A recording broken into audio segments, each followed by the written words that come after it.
সম্মানিত ভিউয়ার্স, আসসালামু আলাইকুম ওয়া রাহমাতুল্লাহি ওয়া বারাকাতুহু। আপনারা এত সময় দেখছিলেন শিরোনাম, এখন দেখবেন বিস্তারিত।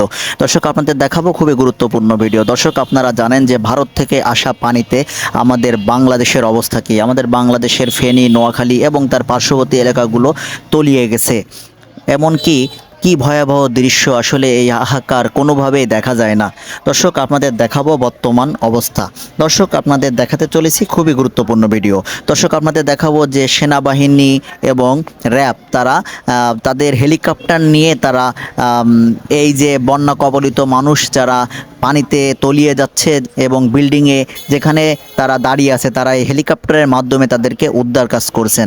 দর্শক, আসলে এই কাজটি খুবই সুন্দর। আপনারা আগে দেখছিলেন যে র্যাব বা তারা হেলিকপ্টার নিয়ে অন্য সরকার শেখ হাসিনা যখন ছিল তাদের পক্ষে কাজ করছিল, কিন্তু এখন দেখছেন যে তারা খুব সুন্দরভাবে কাজ করছেন। এই বন্যা কবলিত অবস্থার মানুষজনকে র্যাব এবং সেনাবাহিনী উভয় মিলে তারা কিভাবে তারা এইভাবে উদ্ধার কাজ করছেন।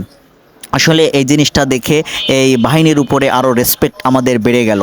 দর্শক, বিষয়টুকু দেখে আপনাদের অবশ্য ভালো লাগবে যে তারা কিভাবে হেলিকপ্টারে করে একের পর এক মানুষদের উদ্ধার করে তারা সুন্দর একটি জায়গায় এনে তাদেরকে রেখে যাচ্ছেন। দর্শক, বেশি কথা বলবো না, আমরা মূল ভিডিওয়ে চলে যাব। আপনারা সম্পূর্ণ ভিডিওটুকু দেখলে সম্পূর্ণ বিষয়টুকু ভালোভাবে বুঝতে পারবেন। দর্শক, আরও একটু কথা বলতে চাই যে ভারত যে কাজটি করেছেন, আসলে তারা যে কাজটা করেছেন, তারা যে তাদের এই নদীতে যে বাঁধগুলো দিয়েছিল তারা খুলে দিয়েছেন। দর্শক, এই কাজটুকু তারা কি ভালো করেছেন?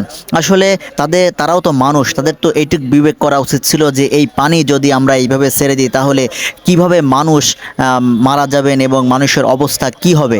এইটুকু বিবেক যদি একটা মানুষের ভিতরে না থাকে, আসলে সে কখনো মানুষ হতে পারে না। আসলে এই মোদিও একজন স্বৈরাচার। সে যেভাবে আমাদের বাংলাদেশকে নির্যাতন রূপান্তরিত করছেন, আসলে তাদের সঙ্গে এই বর্তমান যে অন্তর্বর্তীকালীন সরকার এসেছেন তার সঙ্গে তিনি আগের যে সরকার ছিল সেই সরকারের সঙ্গে তিনি বাংলাদেশের সকল জিনিস লুটেপুটে খাচ্ছিলেন, কিন্তু এই সরকার আসার পর থেকে তো সেটি তারা পারছেন না। এই জন্য কী করছেন, তারা পানি দিয়ে আমাদের ডুবিয়ে মারার ব্যবস্থা করছেন। আসলে এটা খুবই জঘন্যতম। তাহলে চলেন আমরা এই ভিডিওটুকু দেখে আসি যে সেনাবাহিনী, র্যাব তারা কিভাবে এই বন্যা কবলিত মানুষদেরকে উদ্ধার করছেন। তাহলে চলেন সম্পূর্ণ ভিডিওটুকু ধৈর্য সহকারে দেখে আসি। তার আগে অনুরোধ করতে চাই, আপনারা যারা এখনও পর্যন্ত আমাদের এই চ্যানেলটি সাবস্ক্রাইব করেননি তারা অবশ্যই আমাদের চ্যানেলটি সাবস্ক্রাইব করবেন, পাশে থাকা বেল আইকনটি অন করে দিবেন। যারা ফেসবুক পেজ থেকে দেখছেন তারা আমাদের পেজটি ফলো করে দিবেন। তাহলে চলেন সম্পূর্ণ ভিডিওটি ধৈর্য সহকারে দেখে আসা যাক।